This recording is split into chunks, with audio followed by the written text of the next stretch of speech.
Baka pumunta ang kalapati. Okay, ang ating teksto ngayong umaga ay sa Pangalawang Hari, Kapitulo 4, versikulo 29 hanggang 32. Makikibukas kayo. 2 Kings Ayan. 2 Kings chapter 29. Chapter 4, sorry. Chapter 4 verse 29. Okay?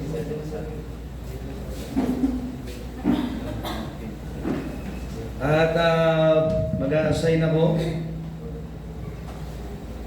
Okay, yung mga nandito ang aking pababasahin mula kay Pastor Aldwin ay Genesis chapter 1 verse 12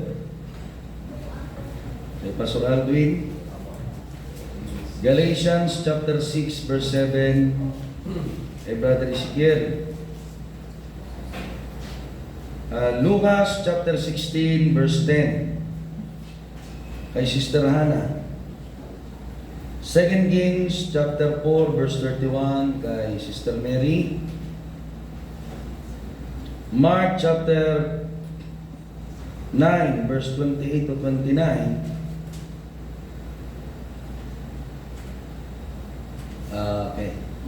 kay Sister Gia. Ayan.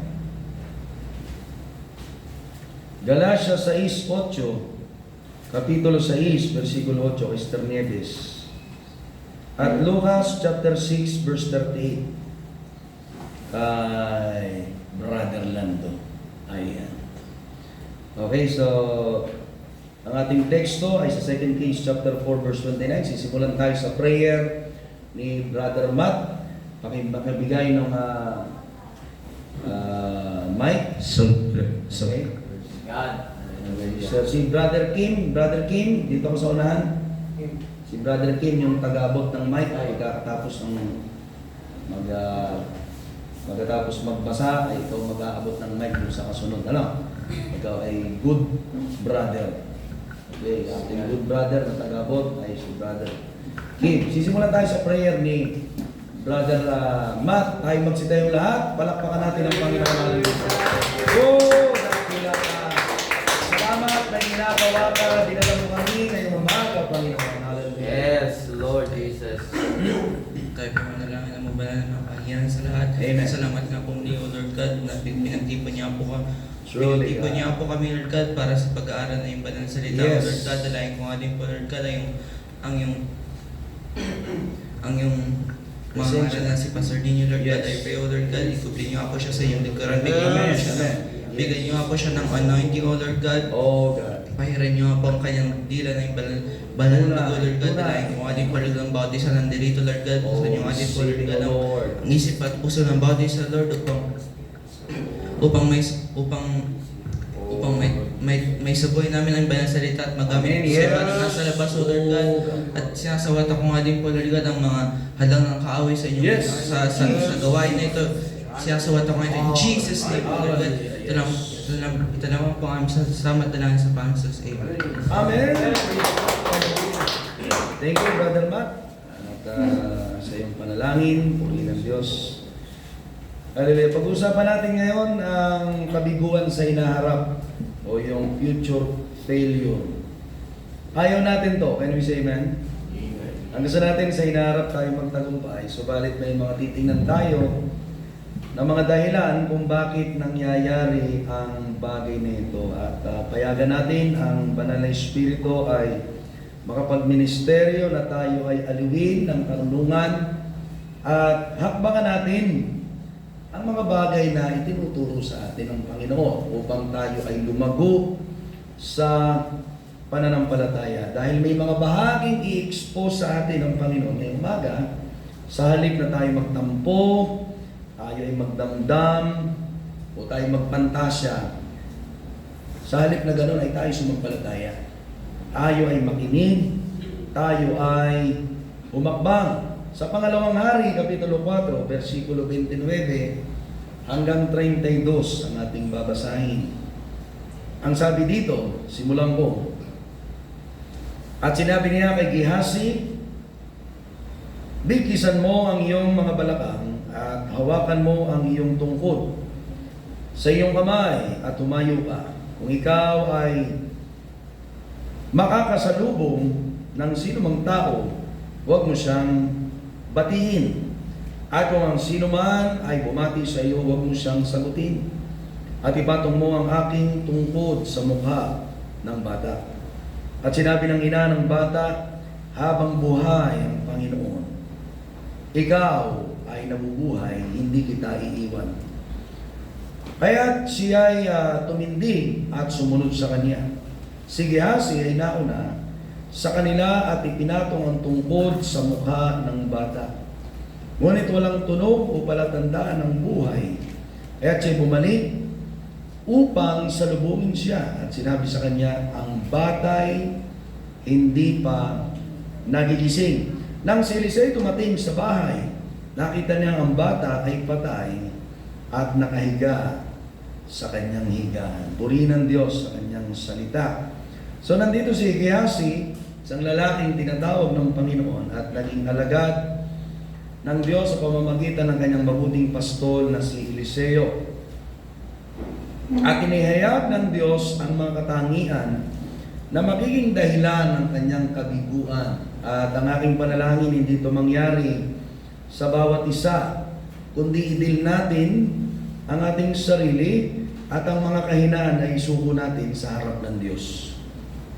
Sa pag pinag-usapan ng future failure, mga kapatid, una, yung ating pag-usapan, hallelujah, nandyan yung tatlong bagay: fantasy, future, and foolishness, na pwedeng maging dahilan, amen, ng pagkabigo.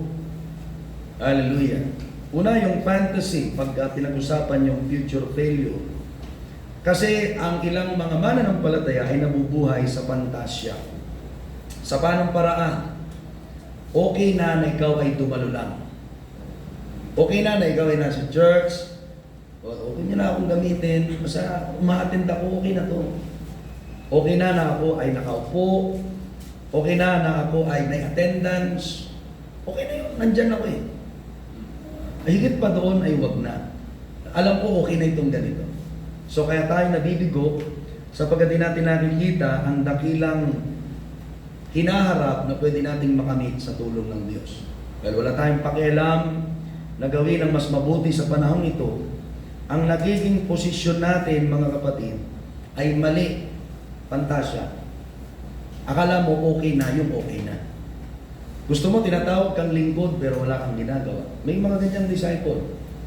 Minsan magpe-pray sila, papakilala nila kanilang sarili na sila daw ay naglilingkod sa Diyos. Tinatawag nila kanilang sariling lingkod.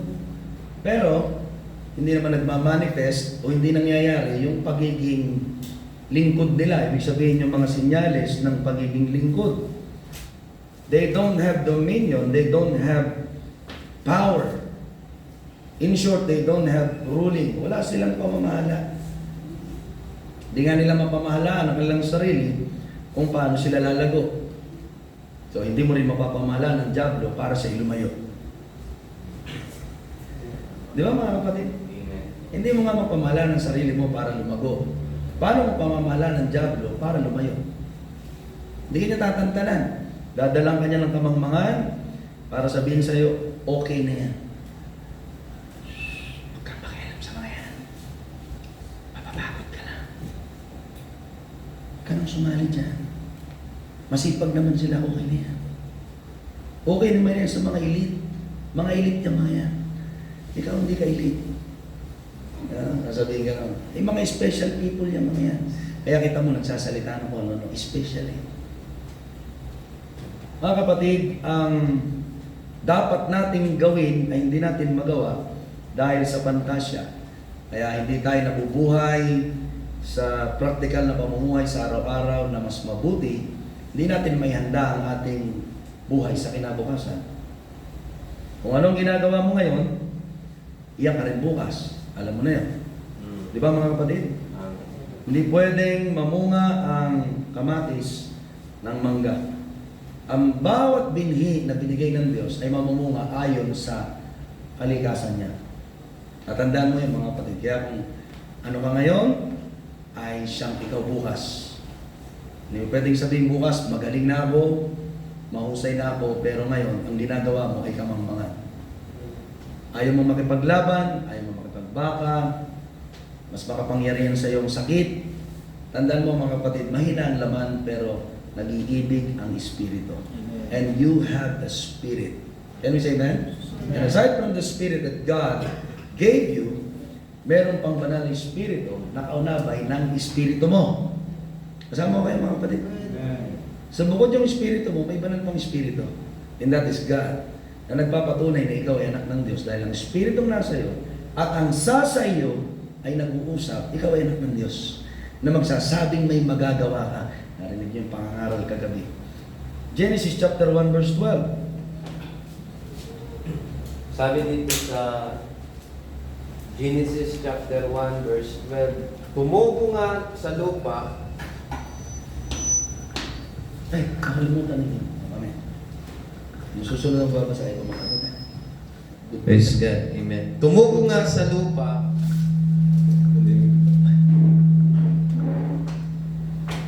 Tumubo nga sa lupa ang gayon, amen, ng mga halaman. Nasayahan siya nang ito'y mamasdan. Kasiyahan siya ng ito ay mamasdan. Sa kaluguran ng Diyos na makita sa iyo na kung ano ang ginawa sa iyo ng Diyos, ayon ang nangyayari. So, malungkot ang magulang kapag iba ang nakikita sa anak. Diba? Ang pangarap ng magulang, ikaw ay maging mahusay, pero ang nangyari sa iyo ay kabulukan. Kaya sabi sa pangaral ni Pastor Sam kahapon, ay malungkot ang magulang niya habang naglalaot maghapon, tapos nakita ang grades niya, nagbulakbol pala siya. Biyaya ng Panginoon. Amen? Siya ay hindi lang binago. Amen. At ngayon nakapagbabalik ng kaluguran sa Diyos. Pero kung nanatili tayo, kung nanatili siya, ikaw, manatili ka dyan sa kahinaan mo kung ikaw ay may kahinaan ngayon. At hindi mo yung ipaglaban, hindi lang magulang mo ang malulungkot, una ay Diyos. Kasi nilikha ka niyang mahusay. Meron kang larawan niya.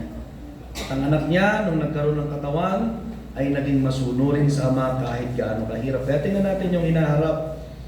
Amen. Dahil may mga mananampalataya, amen, bukod sa pantasya, nabubuhay na sa hinaharap. Someday magiging ganito ako. Hindi naman kumikilos. Amen. Someday magiging ganito ako. Hindi naman nakikilos. Hindi naman kumikilos, mga kapatid. So, gusto mo na mangyari sa iyo ang magandang bukas, pero ayaw mong idil ang pangit na bagay sa iyong buhay. Ayaw mong pakialaman ka. Ayaw mong ikaw ay ituwid. Gusto mong ikaw ay maging tao ng Diyos. Magiging babae ng Diyos, lalaki ng Diyos. Ang pamilya ko ay maglilingkod sa Diyos. Ayaw mo naman maglingkod ngayon. Simulan mo ngayon. Someday, puro someday. Oh. Gawin mo mula ngayon. Hindi puro someday. Mga kapatid, hindi ka kasi makapag-aani ng tamang bunga kung mali ang binhing itinatanim mo ngayon. Mga kapatid, ulitin ko, hindi ka makapag-aani ng magandang bunga kung maling binhi ang itinatanim mo ngayon. Wala namang laman, puro talukap. May ganyang binhi. Diba? May talukap, walang laman. Bumili kayo, minsan, alam niyo yung kinakain nating mangga, minsan ganyan eh, yung mga piko na hinog.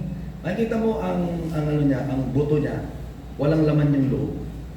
Siguro may nakakain na sa inyo ganyan. Pero yun, recognize ko yun pag minsan nakakain ako ng gano'n. Kasi payat ang piko. Pero bukod sa payat, minsan walang laman yung buto niya. Kaya puro busil, mga kapatid sa Panginoon. Kaya kailangan mo ng pang-unawa ngayon. Amen? Hindi lang ito basta nauunawaan mo, kundi talagang iniisip mo. Unti-unti, inuunawa mo, bawat detalye. Meron kang realization. Okay? Anong mangyayari? Anong dapat kong gawin? Anong dapat kong hakbangan? Amen? Sapagkat kung hindi, may bahagi ng buhay mong masisira. Buhay panlapi, espiritual, relasyon, pamilya, trabaho, negosyo.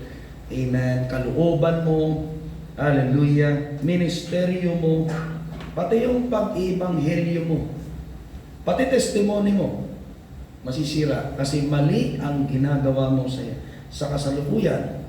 Amen. Galatians 6:7. Galatians chapter 6 verse 7. So, Huwag ninyong linlangin ang inyong sarili. Hindi maaaring tuyain ng Diyos. Kung ano ang itinanim ng tao, yun din ang kanyang aanihin. Lucas Kapitulo 16, versikulo 10. Sister Hannah. Ang kasunod ay si Sister Mary.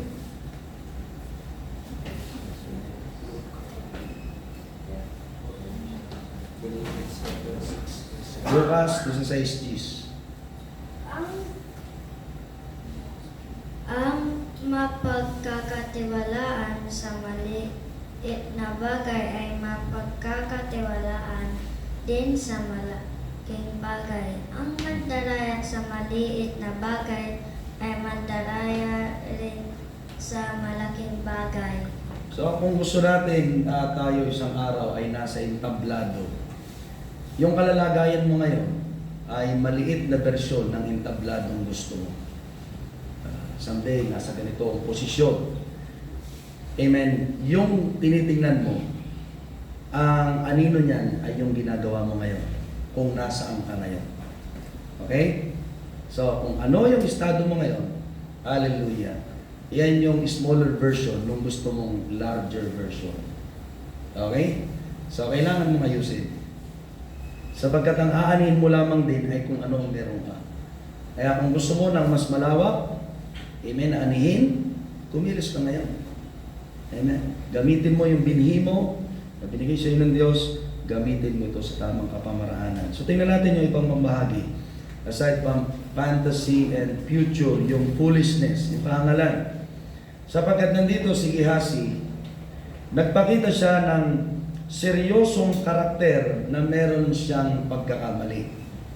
Ito yung usapin ng puso na akala mo ay hindi kita, pero kung ano ang pananaw na lumalabas sa iyong bibig, galing yan sa puso mo at ginagawa ng iyong pagkatao. Nagmamanifest sa ginagawa mo. In your actions, yung issues ng puso, nagmamanifest sa action mo. Okay? So nandito si Gehazi, pinakita niya yung serious issue like covetousness.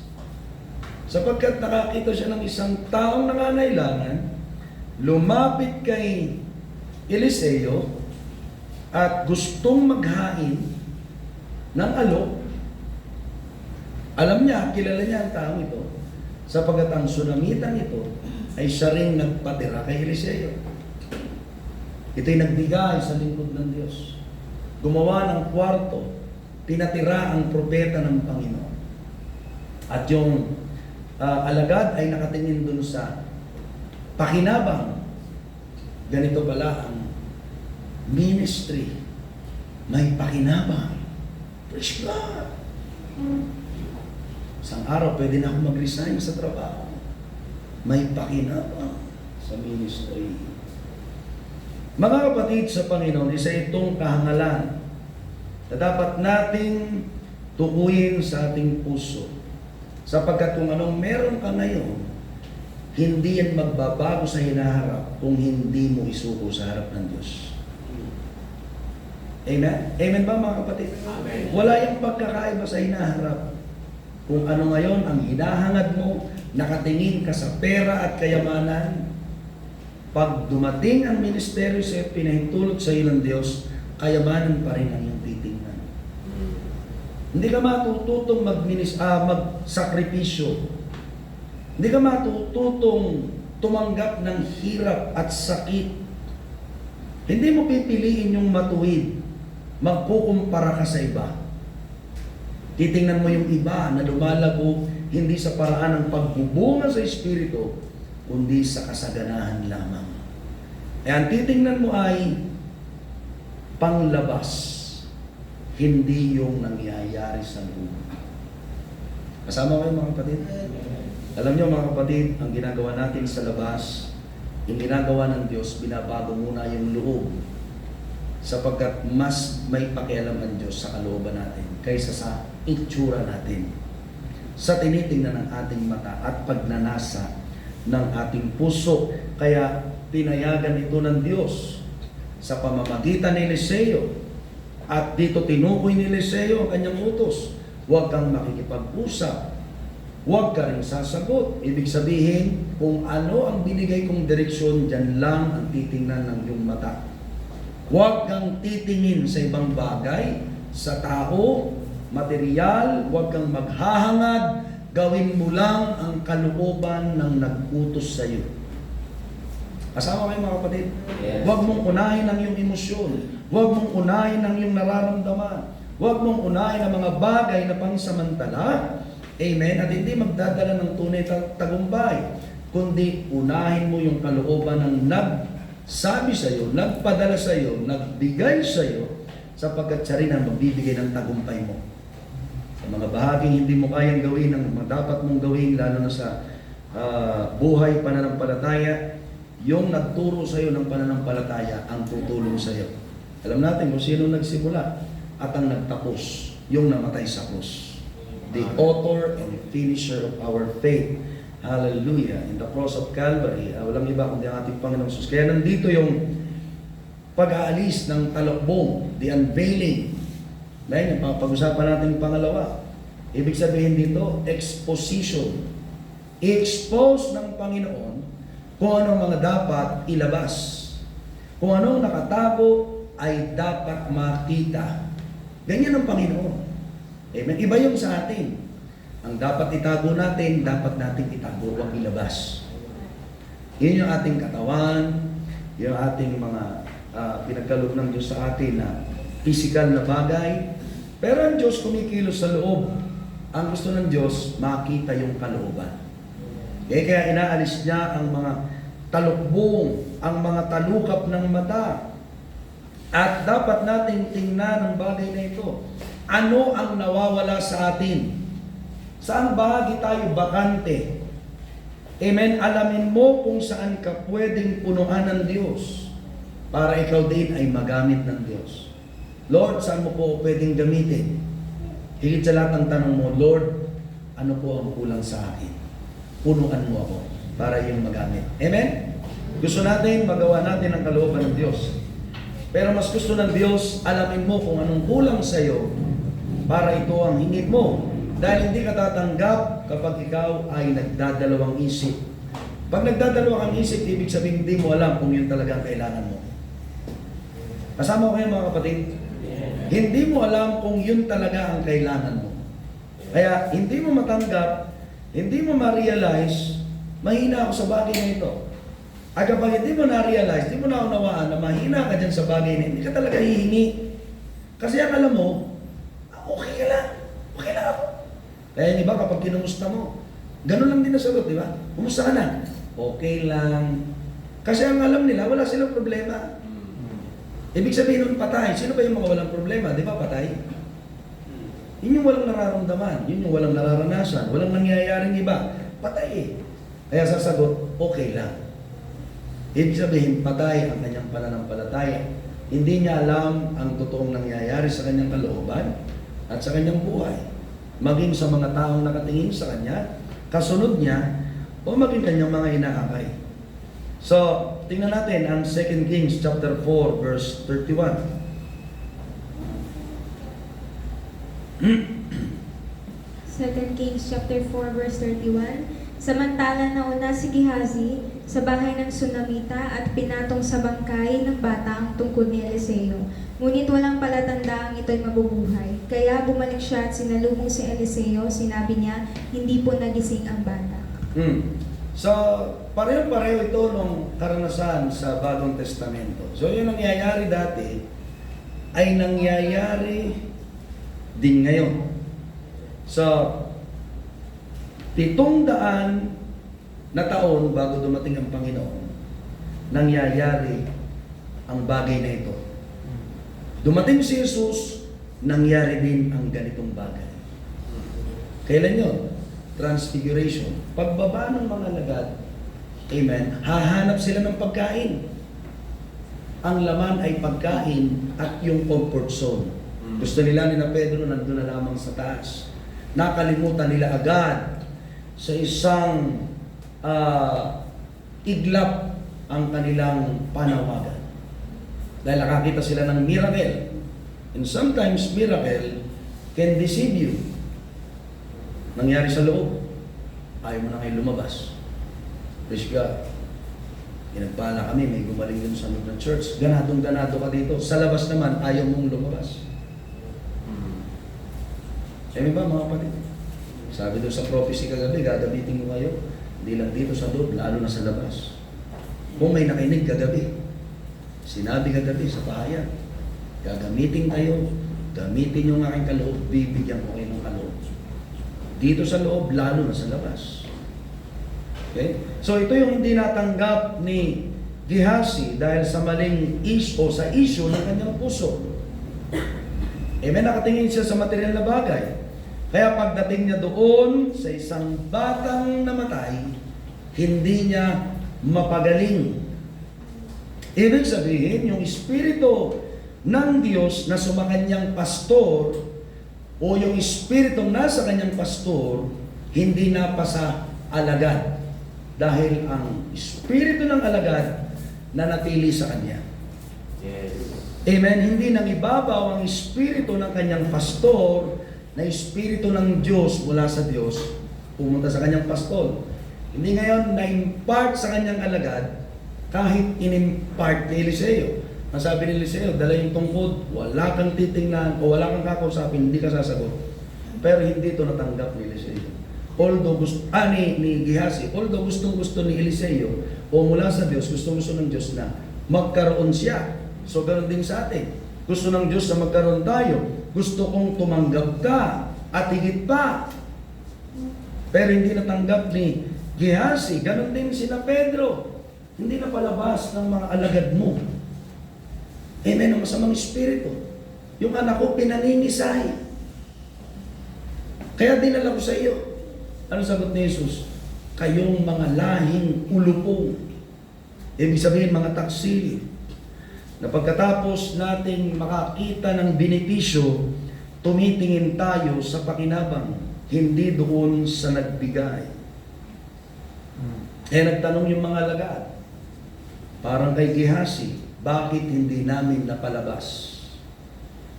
Unang-una, hindi mo kasi palabasin yung dapat mong ilabas. Alisin ang dapat alisin, isuko ang dapat isuko. Amen. Ipagkaloob sa Diyos ang dapat ipagkaloob. Kaya nananatili sa iyo ang isang bagay na mali at hindi ka lumalago. Ako natin mga kapatid, this is a crucial moment of life na tinitingnan ng Diyos ang hindi mo tinitingnan. Pakinggan mo. Ang ayaw mong tingnan, iniiwasan mo, siya mismong tinitingnan ng Diyos sa iyo. Hindi niya ipagkakaloob sa iyo. Tama mo kapatid? Gusto mo maglingkod, pero ayaw mo humakbang. Hindi ka paglilingkurin ng Diyos. Kahit alam mong pwede, hindi ka talaga niya i-energize. Nabigyan ka talaga ng espiritu dahil di pwedeng magkaroon ng espiritong makapangyarihan ng isang espiritong lumalaban din sa kalooban ng Diyos.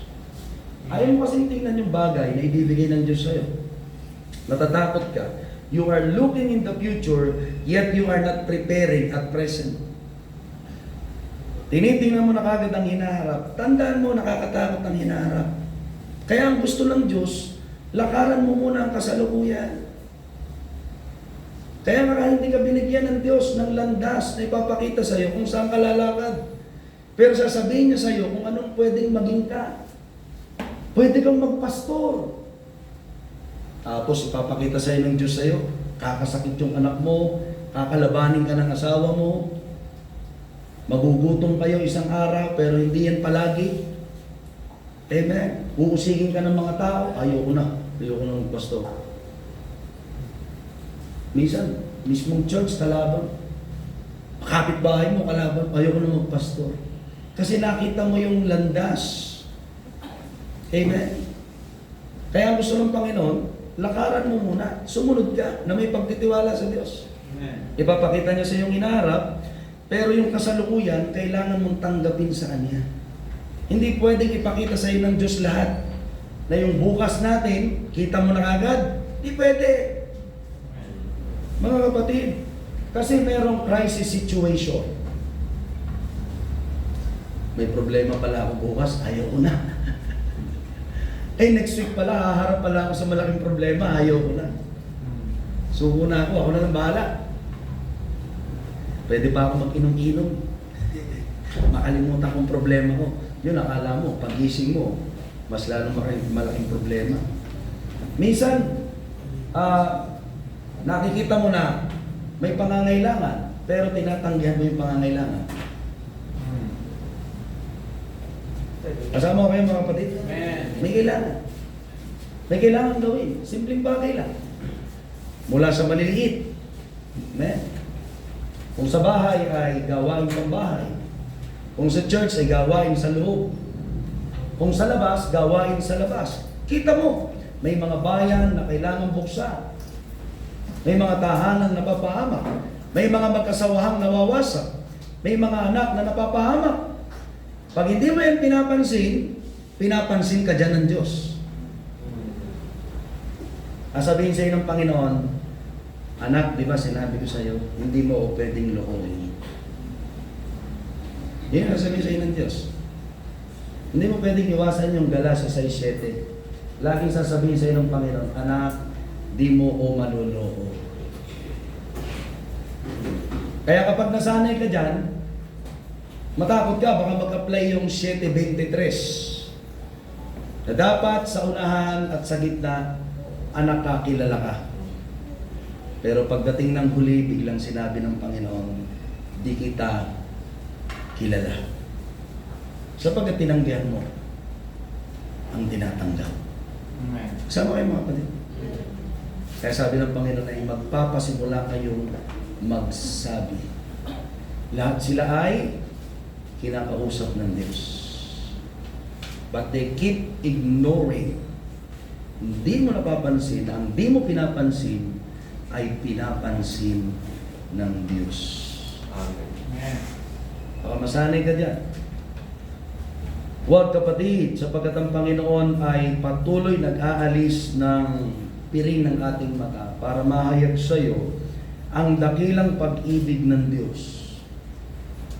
Para ayusin ang puso mo at tingnan mo kung saan ka magiging kapaki-pakinabang. Ang totoo, ang Diyos ang nag-aayos ng ating landas. Hahakbang lang tayo. Amen. Hahakbang lang. Inaayos niya, inilalatag niya sa harap natin. Kung ano ang pagpipilian mo, para magkaroon ka ng mabuting pagpili. Yung iba, ang galing ipa. Kaya pagtatalo pa nila, may free will tayo, pastor. Hanggang ngayon, mapurol pa rin silang Monggol. Kasi hindi nila alam yung free will. Amen. Kaya kanya binigyan para matasahan ka. Tumalas ka kung ikay kutsilyo. Kung ikaw ay panulat, maging matulis ka para malinaw ang iyong landas. Kagaya ng isang lapis na malinaw ang guhit. Kaya nga may free will para matuto ka. Na kapag nakita mo ang pangit, ay pangit pala to. Ayaw ko na dyan. Yung gusto ko yung magandang binibigay ng Diyos. Amen. Ay masama pala ang dyablo, mabuti ang Diyos. Delikado pala ang kasalanan. Ay maganda yung buhay na binibigay ng Panginoon. Maliwanag talaga ang liwanag. Ayaw ko na sa dilim. Ay kagaya ko noon. Gustong-gusto ko yung dilim dahil yun sa kasalanan. Ayaw nating gamitin ang pinagkaloob ng Diyos. That free will is a power for you to choose. Amen? Kapangyarihan mo para pumili ka ng mabuti. Hindi para gamitin mo sa iyong maling kalooban. Amen. Dahil kung hindi, magkakaroon ka ng kakulangan palagi. Lagi kang kulang. Hindi mo matanggap ang pinagkakaloob ng Diyos. At kapag lagi kang kulang, wala kang bunga. Parang yung hamon kagabi, iisa na nga lamang talento, hindi pa lumago. Mag-ingat tayo mga kapatid. Ba't gusto kong sabihin sa iyo, kahit sa iisa, pwedeng gumawa ng dakila ang Diyos. Si Charles Spurgeon, lagi ko yung sinasabi sa inyo, nag-iinom yun dati dahil sa kanilang lugar ay malamig. Kaya uso sa kanila ang beer. Matapang ang beer sa kanila. Kailangan nila yun para uminit ang katawan nila. Nakakadalo siya sa gawain ng Diyos. Kasabay pa niya ang ibang nakainom na. Pero namulat siya doon dahil sa salita ng Diyos. Na narinig niya ang sinabi ng Panginoon, ang bawat inilalapit sa akin ng Ama ay hindi ko itataboy. Amen. Nahipo siya dito at nagbagong kanyang buhay. Kaya mula sa iisa, 18 years old mga kapatid sa Panginoon, nagministeryo, 5,000, 10,000, pinakamarami, 12,000 dumadalo kapag siya'y nangangaral. Prince of preacher. Nagsimula sa isa. Pero yung isa, iningatan niya. At dumami sila. Kasama ko yan mga kapatid? You can have much power. Amen. Kakaroon ka ng lalo pang kapangyarihan kung itanim mo ito ng mabuti. At yung bunga na aanin mo, ihasik mo ulit. Anihin mo ng mabuti, alagaan mo, at ihasik ulit. Repeat it. Repeat the cycle. At galingan mo palalo sa tulong ng Diyos. At ikaw ay tatawagin mabuting alagad ng Diyos. Can you say amen? Amen. Hallelujah. Ang tanong mo na bakit hindi namin napalabas ay hindi na bitterness. Why can't I cast it out, Lord? Ba't di ko napalabas? Ba't di ko napalayas? Ba't di ko naranasan yung himala, Panginoon? Ba't di siya gumaling, Lord? No? Aking pinag-pray, hindi na bitterness. Kundi kaya ka nagtatanong, Lord, ano po ang kulang sa akin? Lord, ano po ang mali sa akin? Lord, ano pong kailangan ko? Ano po yung problema doon? Pwedeng magsabi sa iyo, Diyos, hindi ikaw ang problema, kundi yung tao, hindi sumasampalataya. O pwedeng sabihin sa iyo ng Panginoon, napapalabas ang espiritong ganyan sa panalangin at ayuno. So mag-i-improve ka ngayon. Can you say amen? O kulang yung prayer mo. Kulang ka sa declaration. Kulang ka sa dominion. Kulang ka sa pananampalataya. Hallelujah. O pinaghihintay ka ng Diyos. Tsagain mo. Can you say amen? Sasagot sa iyo Diyos, sigurado. Ipapakita lang sa iyo ng Panginoon, hindi siya magpapabaya. At ipapakita rin niya sa iyo kung saan ka nagpabaya, anong kulang sa iyo, o ano ang kailangan mo. Available sa Diyos ang kailangan mo. Yes. Available sa Diyos ang kailangan mo. Amen? Sapagkat available ang Diyos, amen, sa ating buhay. Amen? Kung ikaw ay kagaya ni Eliseo, ni Gehazi, hallelujah, na hindi niya alam ang hinaharap, hindi siya sumunod. Lumabas ang totoong nangyayari sa kanyang kalooban at nahayag siya sa harap ng kanyang pastor. Hallelujah. So, nandito mga kapatid, pwedeng sa buhay natin, may problema tayo sa trabaho, may problema tayo sa ministry, may problema tayo sa kapwa, meron tayong hindi kasundo, may problema tayo sa pamilya, sa pag-aasawa, may problema ka sa paghawak ng pananalapi. Ano man yung problema mo, idulog mo sa Diyos. Can you say amen? Ipagtiwala mo talaga, ibigay mo sa Kanya lahat. Pag di mo binigay sa Kanya lahat, amen, problema yan. Ikaw ang magdadala niyan. Amen? Ikaw ang magdadala. Nahihirapan ka. May isa ako nakitang ganyan, ang sabi niya sa akin, ayusin ko muna ang buhay ko. Naayos, papayat siya ng papayat at sa lansangan na nakatira. Kasi hindi mo kaya ang buhay mo. Kung kaya lang natin ang buhay natin, hindi na ipapako si Jesus sa krus. So sa ating pagtatapos, mga kapatid, kailangan natin harapin ang pwedeng kabagsakan natin.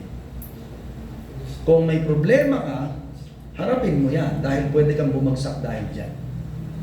May problema ka sa iyong ugali, may problema ka sa pamilya mo, sa pananalapi, ulitin ko, sa katawan mo, harapin mo yan. Huwag ka dyang magpa-selfie-selfie. Huwag ka dyang matakot. Matakot ka sa Diyos. May magagawa ang Diyos sa iyo. Amen? Tanungin mo ang Panginoon, Lord, paano ko po ito haharapin? Tulungan mo po ako. Lord, kulang ako. Samahan mo po ako. Ang problema kay Gehazi, hindi niya tinanggap ang kahinaan niya. Hindi siya humingi ng tulong.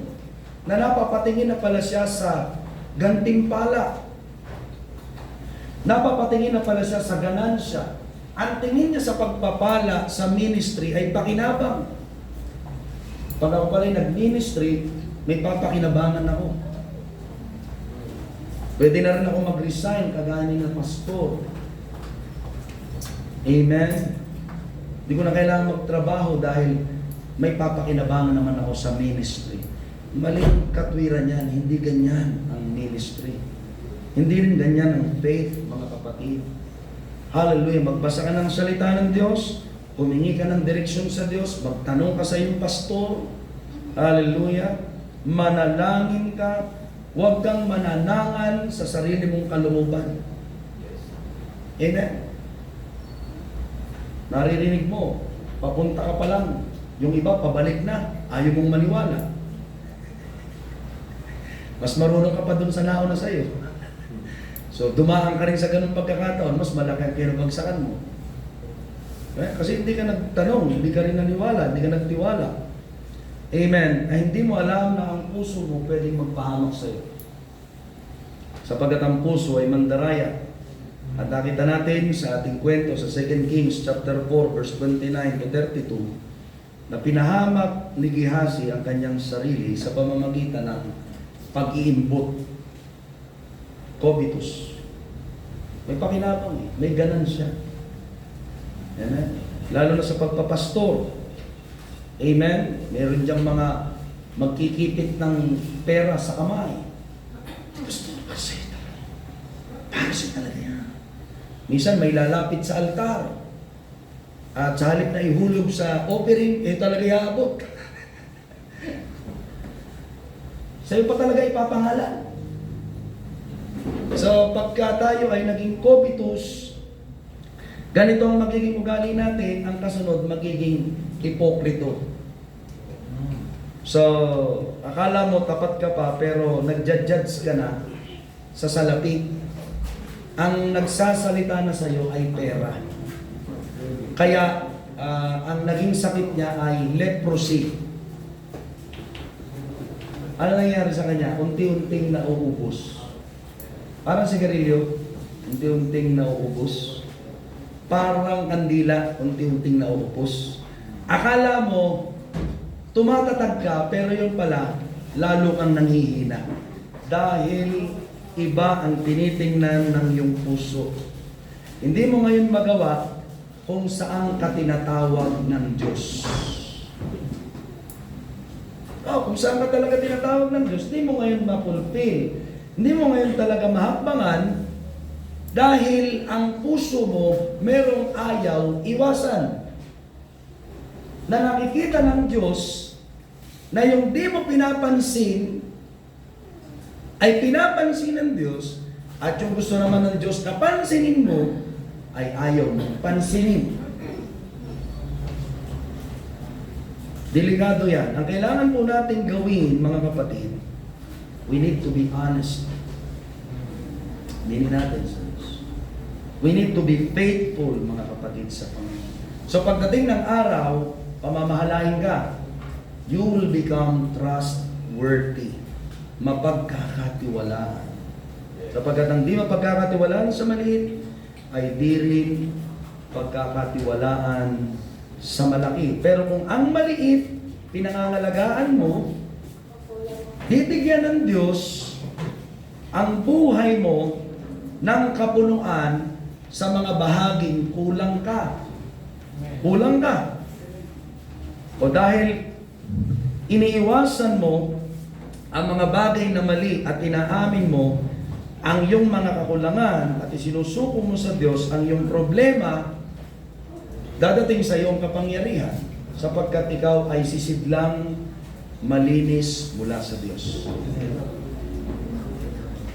Yung mali sa iyo ay hindi ngayon magiging hadlang sa mga ipagagawa ng Diyos sa buhay mo.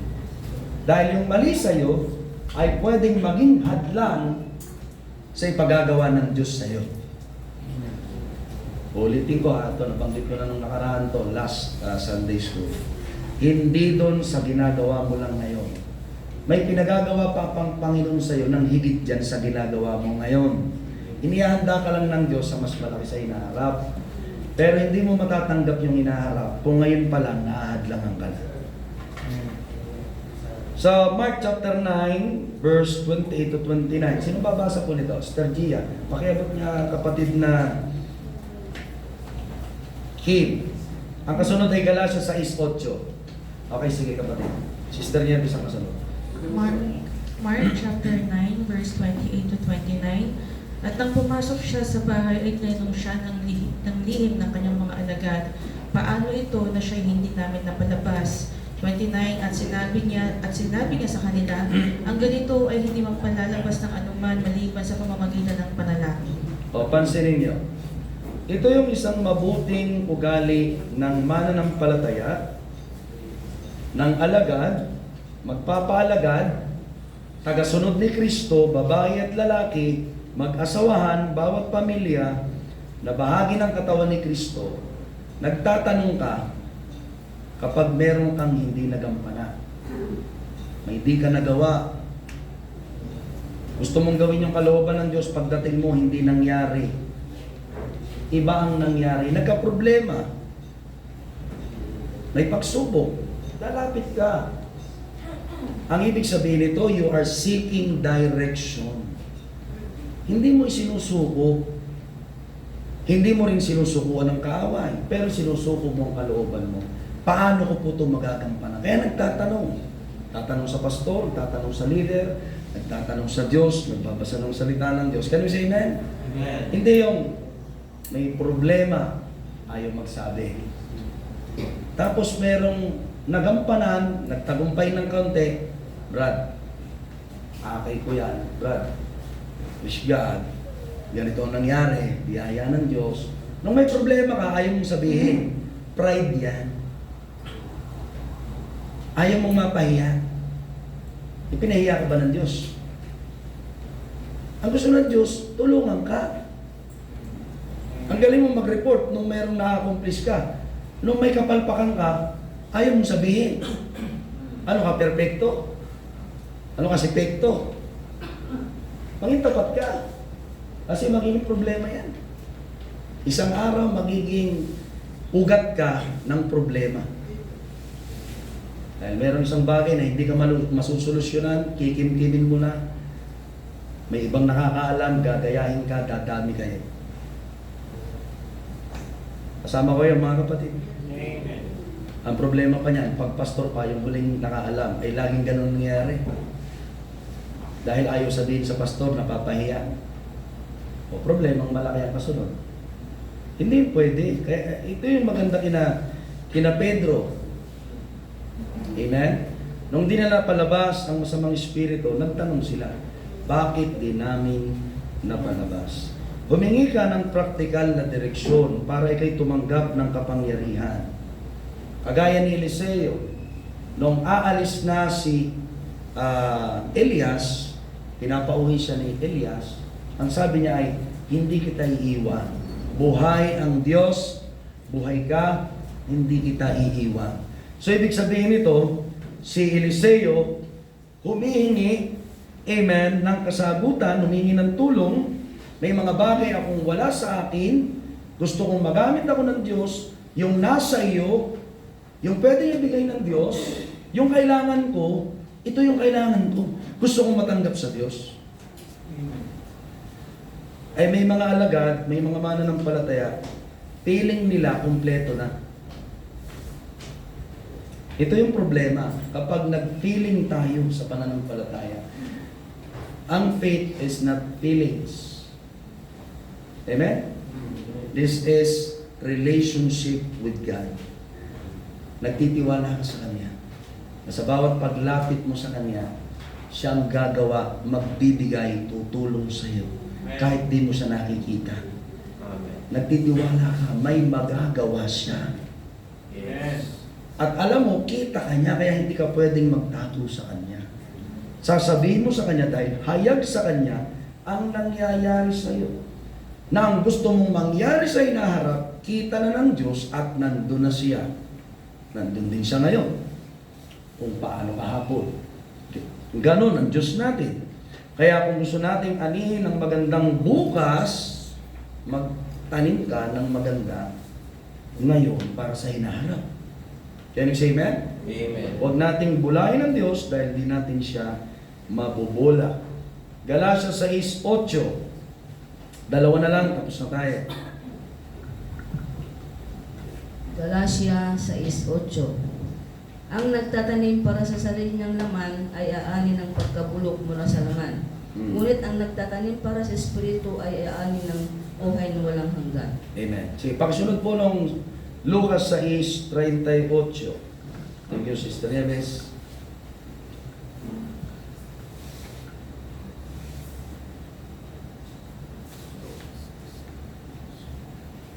Sa 6:38, ayan. Lucas 6:38. Magbigay kayo at kayo bibigyan. Takal na mabuting pikpik, liglig at umaapaw ay bibigay nila sa inyong kandungan. Sapagkat sa panukat na inyong isukat ay doon kayo muling susukatin. So nakita natin mga kapatid, kung ano ang ginagawa mo ngayon ay siya rin ang aanihin mo. Hallelujah. Kung paano mo hatulan ang panahon, ang sitwasyon, ang bawat bagay, kung anong ginagawa mo ay siya rin ang makakamtan mo. Kaya ang tanong, ano ang gusto mong mangyari bukas? Next month. Ano gusto mong mangyari next year? Ano ka na? Sa kumpanya, ang galing nating magsabi. Tatanungin tayo sa interview. 3 years from now, how do you see yourself? Ito ang galing nating sumulat. Pagagandahin ko to, mabulaklak. Pag nabasa to ni boss, hire na ako. Amen. Sa langit, pwede ka bang ma-hire? Pwede kang isama ng Diyos sa listahan niya? Pwede kang isama ng Diyos sa listahan niya na ikay gamitin ng Panginoon. Ganito na ang anak ko pagdating ng araw. Itong anak ko na lubos kong kinalulugdan. Hallelujah. Pwede bang sabihin sa iyo ng Panginoon? Isang araw sabihin sa iyo ng Panginoon, mabuti at tapat na alipin pumasok ka sa karyan ng Diyos na inilaan na sa iyo mula pa nung una. Ano ba ang nakikita mo ngayon sa iyong sarili, sa hinaharap? Maging ganun ka na ngayon. Hallelujah. Gusto mo naglilingkod ka? Maglingkod ka na ngayon. Gusto mo pagpalain ka? Magbigay ka ngayon. Gusto mo tulungan ka rin someday? Tumulong ka ngayon. Amen? Gusto mo maging kasangkot ka sa isang mga dakilang bagay na ipagagawa ng Diyos? Makisangkot ka na ngayon. Huwag ka nakatunganga. Huwag ka nakatingin lang. Huwag ka naghihintay na ikaw ay laging dinidiktahan. Sabi kagabi ng pangangaral, dapat nagpapakain na kayo, hindi lang kayo pinapakain. Dapat nangangaral na kayo, hindi lang kayong pinangangaralan. Kung tinandaan natin yung kagabi sa pangangaral, isang napakagandang kapahayagan. Ano ang tinitingnan mo bukas? Gusto mo ikaw ay binago? Gusto mo ikaw ay ginagamit? Magbago ka na ngayon. Hindi pwedeng bukas. Gusto mo gamitin ka? Magpagamit ka na ngayon. Magtanong ka, Pastor, saan po pwedeng maging kapakipakinabang? Pastor, ano po pwede kong ma-share sa gawain ng Diyos? Pastor, ano po pwede kong gawin sa gawain yan? Pastor, nakita ko may kakulangan sa ganun. Ano pong pwede kong hakbangan sa bagay na yan? Saan po ako makakatulong? Pastor, paano ko aayusin ang pamilya ko? Amen. Sa amin, mag-asawa, isinuko namin lahat. sinuko namin lahat. Pati pangarap. Ngayon, ibinalik ng Diyos sa amin yun. Nakakamtan namin. Pero bago namin ngayon nakakamtan, ibinigay namin yung lahat sa Diyos. Amen? Mga buwan na halos wala kaming makain. Amen? Na halos sa isang linggo ay halos araw-araw kaming mag-fasting. Amen? Pero ngayon, nararamdaman namin lalo ang biyaya ng Panginoon. Hindi kami natakot. Amen? Nung sabihin ko sa asawa ko, mag-resign ka dyan. Amen? Gawin natin ito. Ginawa ng Diyos. At ngayon, nakikita namin ang pwedeng gawin pa ng Panginoon. Ano ang gusto mong mangyari sa'yo? Hakbangan mo yan. Amen? Gusto mong mag-asawa, hindi ka lang magpe-pray, hahakbang ka talaga. Ganda mong sarili mo. Can we say amen? Amen. Gusto mong maging mabuting alagad, huwag kang tumingin sa pera. Ipagkaloob mo sa Diyos. Amen? Kaya, salamat may mga kabataan na estudyante pa lang, marunong na mag-ikapo. Wala pa yung trabaho. Pero may mga nagtatrabaho, ayaw ibalik sa Diyos. Pero gusto naman pagpalain ng Diyos. Doon lamang sa ikapo niya, pinangako yun eh. Na maging ang bunga ng inyong bubasan, na sabi ng Panginoon, ay aking iingatan, sasawatain ko ang mananakman. Doon niya pinangako yun. Tapos, gusto mong makamtan na ingatan ng Diyos yun, hindi mo ibinabalik sa Kanya para gawin niya sa'yo. Kailan mo pa susubukan ng Diyos? Do it now, not tomorrow. Can you say amen? Amen. Gusto kong maging matibay, amen, na mananampalataya. Ayaw mong magbasa ng salita ng Diyos. Ayaw mong mag-pray sa altar. Ayaw mong magsalita sa wika. Ayaw mong magpasakop sa iyong pastor. Ayaw mong makiisa sa mga gathering. Paano titibay ang iyong faith? Kapag wala ka doon, laging laman mo ang nangunguna. Kapag laman ang nangunguna dahil nasa bahay ka, nasa trabaho, mahina ang faith mo. Pero pag lagi kang nasa gawain, nasa-sacrifice ngayon, ang comfort zone mo, hindi ka ngayon dyan mananangan, kundi doon sa sinasamba mo, sa oras na nandun ka. Sino yun? Si Kristo. Amen. O kagaya ngayong baga, inalisan mong higaan mo, hindi ka humarap sa TV, hindi ka nagpe-Facebook, hindi labahin. Amen? Hindi trabaho. So anong haharapin natin ito? Tagumpay sa Panginoon. Palakpakan natin ang Panginoon. Amen? So, amen? Huwag natin gayahin si Gehazi na nakakita lamang ng pakinabang. Yung pastor ko ay pinatira sa isang bahay. Amen? Prinobide ng Panginoon. Ang kanyang kinakain ay pinoprovide ng mananampalataya. Hallelujah. Ang aking pastor ay makapangyarihan. Amen. Pwede rin mangyari sa akin to. Kaya lang, pang sarili ang iniisip niya. Kaya pagdating niya doon sa patay na bata, walang nangyari sa kanyang ministeryo. Hindi niya naranasan ang himala. So, ngayong umaga sa ating pagtatapos, gusto ng Diyos maranasan mo ang kapangyarihan. Gusto ng Diyos mapasa iyo ang kaloob, kagaya ng prophecy kagabi.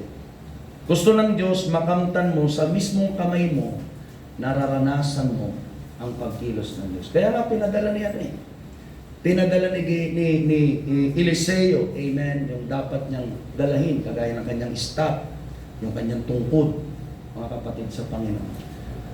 Amen, ginagamit yun ni Eliseo, amen, para mag-manifest yung kapangyarihan ng Panginoon. Pero nung hawak na nung alagad, hindi dumuon yung kapangyarihan. Kaya, idil mo ang puso mo ngayong umaga, kita ng Diyos kung ano nangyayari dyan. Dahil yan ay luklukan ng Panginoon. Hanggat hindi dyan nakakaupo ng mabuti ang Panginoon, amen, hindi ka magagamit ng Diyos. Bigyan mo ng isang magandang upuan ang Panginoon sa iyong puso. Amen?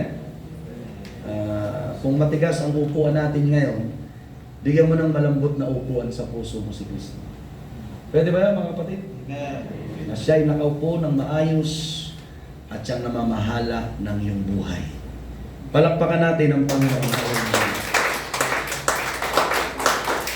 Okay, ako rin magpe-pray bago tayo magtanong ng ilang katanungan o ng ilang natutunan. Ay manalangin. Dakilang Diyos, salamat po ngayong umaga. Alisin mo ang espiritong ito ng kabiguan. Alisin mo ang espiritu ng pagtatago. Ang espiritu ng pag-ibig sa salapi. Makalaman, makasarili, mapag-imbot, magnanakaw. Alisin mo ito, Panginoon. Mga bagay na nakatingin lamang sa material na bagay at sa pagmamalaki sa sarili o sa pagiging duwag sa pagsuko, Panginoon, sa mga kahinaan. Alisin mo ito. Palitan mo po ng matuwid na espiritu ng iyong mga anak upang kami maging matuwid nga sa tulong mo. At ang salita mo ay maging maliwanag sa amin at ang espiritu mo ay makapaggabay at maaliw sa amin na kami rin ay inaaliw. Hindi namin masaktan ang iyong kalooban, Panginoon. Gawin mo po sa amin ang pinakamabuti. Ihanda mong iyong mga anak na makapaglingkod sa iyo, magawa ang mabuti, malugod ka sa buhay ng bawat isa, at ikaw po, Diyos, ang purihin magpakailanman. Sa pangalan ni Jesus, Amen. Isang malakas sa palakpakan sa Panginoon. Okay, sino yung may natutunan, take home. Si Brother Edril, tawagin natin. Kasama natin ngayon. Brother Edril naman, hindi ko naririnig ang boses. Ano yung natutunan mo ngayong umaga? Ang kasunod ay si Sister Gia. Ang kasunod ay si Sister Sol sa ilang natutunan. Yung natutunan? Sige, si Brother Edril. Okay. Hindi kailangan yung mga terminologies, natutunan lang. Ang aking matutunan po na isa sa insight ko po nakita is po, kung tayo po ay manalangin sa Panginoon is wag po tayong tumigil. Kumbaga, we should pray until the miracle happens. Katulad po kay Elijah. Nang time na yun na si Elijah na siya nag-pray, unang pag-pray niya, unang iniga yung bata, hindi gumalaw, ganun pa rin. So, ibig sabihin po yan dahil po na sometimes inalala ng Panginoon yan na minsan may pinapanalangin tayo, kunwari may sakit tayo, o may pinapatol tayo ng kamay, hindi gumaling. Ibig sabihin po, hindi ibig sabihin, yes, sometimes minsan meron kasalanan na gawa o may tinatago tayo. Pwede at times alam mo wala kang nagawa dapat hindi gumaling. Sometimes God allows it para lang maging yung ating consistent yung faith po natin sa Kanya. Kasi kunwari yan, may faith ka sa Panginoon. Sometimes yung faith natin sinishake ng Panginoon yan eh. So, una mo pray, there are times na hindi yan sasagutin ng Panginoon. Kung lang sisubur pa yung faith mo, titingnan natin kung hindi ko ito sagutin, bakit yung faith pa rin ba sa akin, ganun pa rin ba? Kung baga gusto ng Panginoon po is maging faithful at is katulad kay Shadrach, Meshach at Abednego. Na yung kanilang sinabi, di ba, nang sila itapon sa apoy. Yung kanilang statement, di ba, na sila po ay hindi luluhod sa hari at magtitiwala sa Panginoon. Kahit iligtas mo sila ng Panginoon, hindi naman sila iligtas ng Panginoon, still magtitiwala sa Panginoon. Yun po yung gusto makita ng Panginoon na although may pinipray tayo, hindi po diyan natuloy o hindi po na agad sinagot ng Panginoon, huwag po tayo tumigil hanggang may sagot po ng Panginoon. Sometimes God allows it para lang to shake our faith, para lang na pinapakita ng Panginoon sa kung gaano nakakapal yung faith po natin sa Kanya. Pag may faith ka sa Panginoon, hindi sinagot ng Panginoon, manghihina ka, ibig sabihin yung faith mo is hindi pa ganun kapal katulad ng mustard seed, ng kahoy ng mustard seed. Yun po yung... Praise God, palakpakan natin. Sister Gia naman, panghuli Sister Sol sa natutunan. Naalala ko lang po yung shinare ni Pastor Emil sa mga disciples ng Picolong Maya na yung kung anong kalagayan mo ngayon, kung ano yung situation na meron ka ngayon was the result of the pattern of decision making that you made before. So, yung para sa akin po bilang isang Kristiyano, in order to avoid future failures, yung decision making mo ngayon pa lang and life choices mo, ayusin mo na. Amen. So, kapag hindi ka sigurado, pwede kang lumapit sa pastor mo. Kasi yun yung crucial part ng ministry is yung decision making. Amen. So, ayusin natin to, mananangay tayo, mag-fasting tayo kung kinakailangan. Amen. At yun, humingi po tayo lagi ng karunungan sa ating Panginoon. Yun lamang po. Praise God. Thank you. Sa ating kapatid, amen. Kasama din natin yan. Pakiabot niya, Sister Mary, Sister Sol. Yung natutunan lang, no? Practical na natutunan. natutunan ko po kay Brother James. Mhm. Inakay kami po dito. Mhm. Ngayon po, Napapatatag ka. napapanatag. Nakikita mo yung pagkilos ng Diyos sa buhay mo. Opo. Praise God, palakpakan natin. Amen. Kailan pang kasama natin dito? Oh, yeah, si Brother Jerison daw. Panghuli na, si Brother Jerison. Ano? Amen. Doon po sa pangangaral ni Pastor, maganda po na matandaan po natin na yung pagiging totoo, pagka naging totoo tayo sa harapan ng Diyos, lalo na yung may malinis na puso, katulad nga nung sinabi ni Pastor, kapag mali yung motibo ng puso natin, hindi talaga tayo sasamahan ng Diyos. And then some pray na kahit mag-pray tayo, pero alam ng Diyos, alam mo sa sarili mo na mayroong mali sa'yo, hindi talaga mapapagaling yung mga bagay na gusto mong mangyari, pero yung gusto ng Diyos na maunawaan mo, yung pagsuko, number 1 po yun. So yun yung Pagsuko. Amen. So, thank you. So, salamat sa bawat isa. Susunod na naway, agahan palalo natin. Amen. At tamasahin natin ang mga aral mula sa Panginoon upang tayo maihanda sa kabutihan ng Diyos. Isang malakas sa palakpakan ng Diyos. Amen. Sige po, pwede na makapanalangin na yung hindi pa nakakapanalangin para matanggap natin ng maluwag ang mga bili ng Diyos ng umaga hanggang sa pangalawang gawain ng pagsamba habang naghahanda ang mga kamanggagawa ngayong umaga. Thank you all. Thank you.